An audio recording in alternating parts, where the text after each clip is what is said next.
वो साल 1528 था जब बाबर के एक साथी मीर बाकी ने अयोध्या के अंदर बाबरी मस्जिद बनाई थी।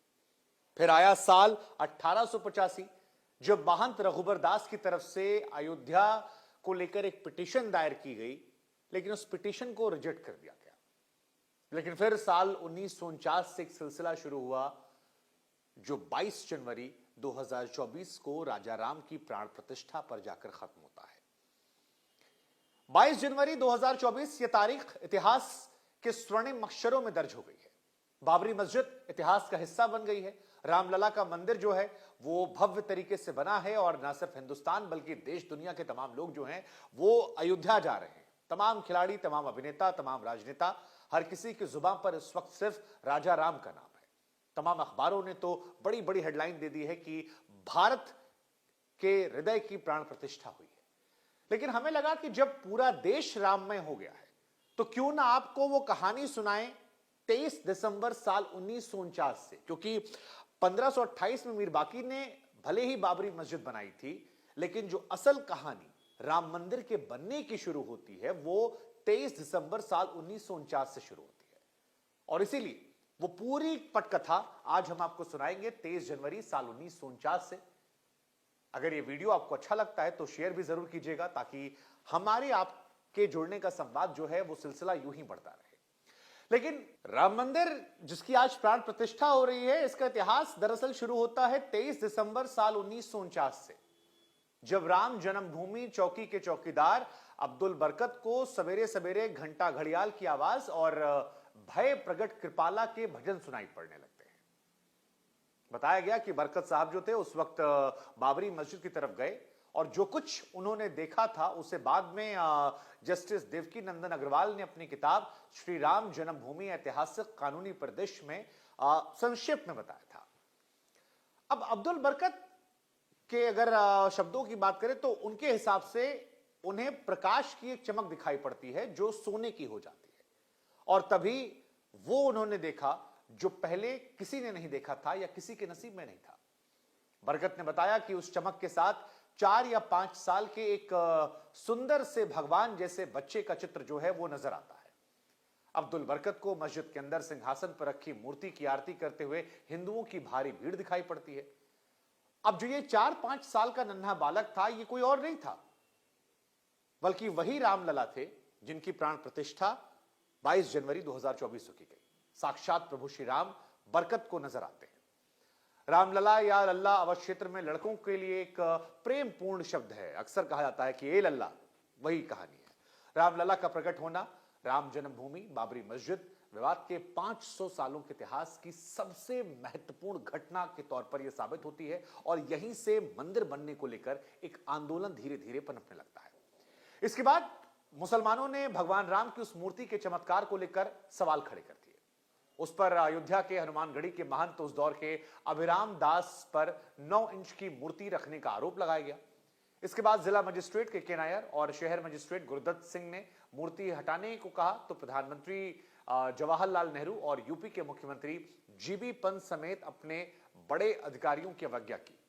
राज्य सरकार ने तब मस्जिद को बंद कर दिया, लेकिन हिंदुओं को बाहर से रामलला विराजमान की पूजा करने की अनुमति मिल गई।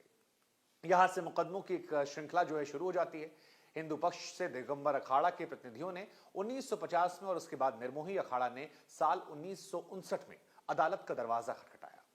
साल 1961 में सुन्नी सेंट्रल वक्फ बोर्ड ने भी मस्जिद और उसके आसपास के कब्रिस्तान पर दावा किया। फिर जुलाई 1989 में रामलला विराजमान ने जस्टिस अग्रवाल के माध्यम से खुद अदालत का दरवाजा खटखटाया, जहां पर मस्जिद को हटाने और विवादित जमीन को वापस मांग की गई। इलाहाबाद हाईकोर्ट की ओर से रामलला के दावे को आंशिक रूप से स्वीकार करने और निर्मोही अखाड़ा और सुन्नी सेंट्रल वक्फ बोर्ड को 2.77 एकड़ जमीन का 1/3 हिस्सा देने से पहले कई साल बीत गए। आखिर में सुप्रीम कोर्ट में यह मामला गया और फिर नवंबर 9, 2019 को सुप्रीम कोर्ट ने अपने फैसले में रामलला को पूरी जमीन दे दी और इसी क्षण के साथ इस स्थान को भगवान श्री राम के जन्मस्थान के रूप में मान्यता मिल गई।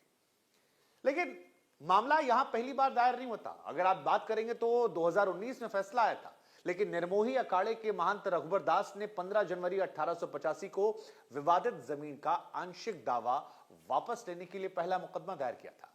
वो मस्जिद के सामने राम चबूतरा नामक चौकी पर एक मंडप बनाना चाहते थे, लेकिन उस वक्त के जो सब जज थे हरि किशन सिंह, उन्होंने उनकी दलील को कहते हुए खारिज कर दिया कि अगर ऐसा करते हैं तो फिर तनाव जो है वो बहुत ज्यादा बढ़ जाएगा। उधर जिला जज कर्नल चैमियर जो थे वो अधिक सहानुभूतिपूर्ण थे। उन्होंने स्वीकार किया कि मस्जिद जो है वो दरअसल हिंदुओं के पवित्र स्थान पर बनी है, लेकिन इसके बावजूद उन्होंने उस दौर में यथास्थिति बनाए रखने की बात कहते हुए कहा कि 350 साल पहले जो गलती हुई थी उसे सुधारने में अब बहुत देर हो चुकी है।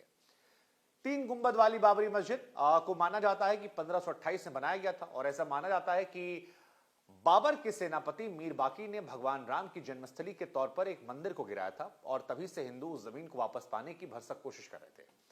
अकबर के समय उसके लिए राम चबूतरा बनाया गया था, लेकिन उसके परपोते औरंगजेब के शासन में यह विवाद बढ़ गया। कुछ सूत्रों के अनुसार गुरु गोविंद सिंह की सेना भी राम जन्मभूमि को मुक्त करवाने के लिए उस लड़ाई में शामिल हुई थी। अवध के जो आखिरी नवाब थे वाजिद अली शाह, उनके अधीन ब्रिटिश रेजिडेंट मेजर जेम्स ने मस्जिद को लेकर सांप्रदायिक संघर्ष की सूचना दी थी और इसीलिए 1859 में जब भारत ब्रिटिश राज के अधीन आया तो अदालत ने मस्जिद का आंतरिक प्रांगण मुसलमानों को और चबूतरे वाला जो बाहरी प्रांगण था वो हिंदुओं को सौंप दिया था। हम आपको बता दें कि आरएसएस की शाखा विश्व हिंदू परिषद का गठन जो था वो 1964 में हुआ था, लेकिन राम मंदिर 1980 के दशक की शुरुआत में उनके प्रमुख एजेंडे में आ गया था और 1984 में आरएसएस प्रमुख देवरस ने प्रयागराज माघ मेले में एक संघ शिविर में उपस्थित लोगों से पूछा था कि राम जन्मभूमि आखिर कब तक बंद रहेगी। 3 महीने बाद दिल्ली में आयोजित एक धर्म संसद में भाग लेने वाले संतों ने इस मामले को उठाया। 80 के दशक में एक यात्रा अयोध्या से दिल्ली के लिए भी निकली थी, लेकिन तब इंदिरा गांधी की हत्या हो गई और उसका असर यह रहा कि वहां से जो लोग गए थे उन्हें वापस लौटना पड़ा, लेकिन यह आंदोलन धीरे धीरे बढ़ता रहा। 1 फरवरी 1986 को फैजाबाद जिला जज के.एम. पांडे ने वकील उमेश चंद्र पांडे की याचिका पर विवादित जगह के तालों को हिंदू पूजा के लिए खोलने की अनुमति दी। शहर के मजिस्ट्रेट ने 40 मिनट के अंदर ताला को खोल दिया। हाशिम अंसारी ने मुस्लिम पक्ष की ओर से फैसले को चुनौती दी, ये दावा करते हुए कि बिना उनको सुने ही यह आदेश उस दौर में पारित कर दिया गया। 6 फरवरी को बाबरी मस्जिद एक्शन कमेटी का गठन हुआ और सुलह की संभावना जो थी इसके बाद कम हो गई। तब वीएचपी ने मंदिर आंदोलन का नेतृत्व किया, लेकिन जून 1989 में पलामपुर सम्मेलन में भाजपा ने घोषणा कर दी कि वो राम मंदिर आंदोलन में शामिल हो रही है और यह कहा कि अदालतें विश्वास का मामला तय नहीं कर सकती हैं। और जैसे ही उस साल अंत में लोकसभा चुनाव नजदीक आए, यहां तक कि राजीव गांधी की कांग्रेस सरकार ने भी वीएचपी को विवादित स्थल के पास शिलान्यास करने की अनुमति देकर हिंदुओं को रिझाने की कोशिश कर दी। इसके बाद भाजपा ने मंडल कमंडल की लड़ाई के बीच में मंदिर लहर का फायदा उठाया।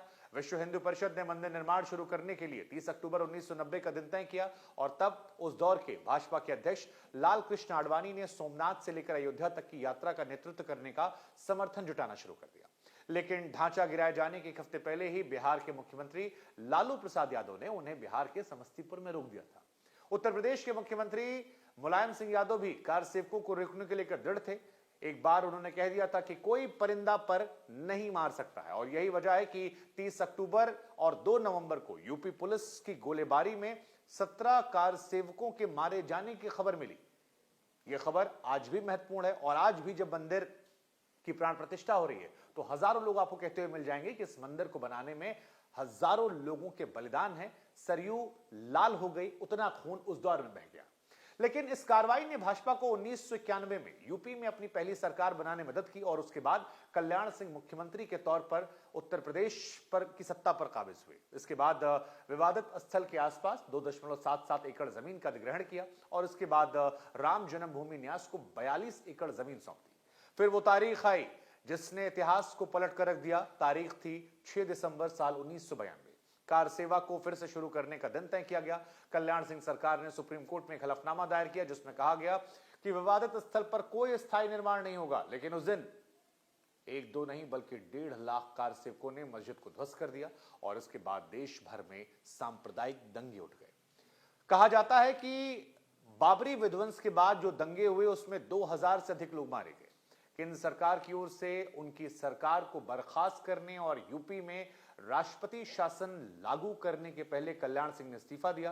भाजपा ने इसके लिए 2 दशकों से अधिक समय तक मंदिर के मुद्दे को जिंदा रखा, जब तक 2014 में केंद्र में भारी जनादेश नहीं मिला। 2019 में जब अनुकूल सुप्रीम कोर्ट का फैसला आया तब तक नरेंद्र मोदी बड़े जनादेश के साथ देश के प्रधानमंत्री के तौर पर दूसरी बार आ चुके थे और यूपी में योगी आदित्यनाथ मुख्यमंत्री बने थे, जिनके गोरखपुर पीठ 3 पीढ़ियों से इसी राम मंदिर आंदोलन को लेकर जुड़ी हुई थी। अब ये मंदिर बन रहा है, प्राण प्रतिष्ठा हो रही है, देश दुनिया से लोग पहुंच रहे हैं। हमें लगा इस इतिहास को हम आपको बताते हैं और आपसे पूछते हैं कि जब मंदिर बन रहा है तो ये आपके मन में कैसे भाव पैदा कर रहा है और क्या ये इतिहास की बातें आपको पता थी? इस इतिहास को जब पीछे मुड़कर आप देखते हैं तो फिर 15वीं शताब्दी से लेकर आज के दिन को आप कैसे देखते हैं और क्या आपके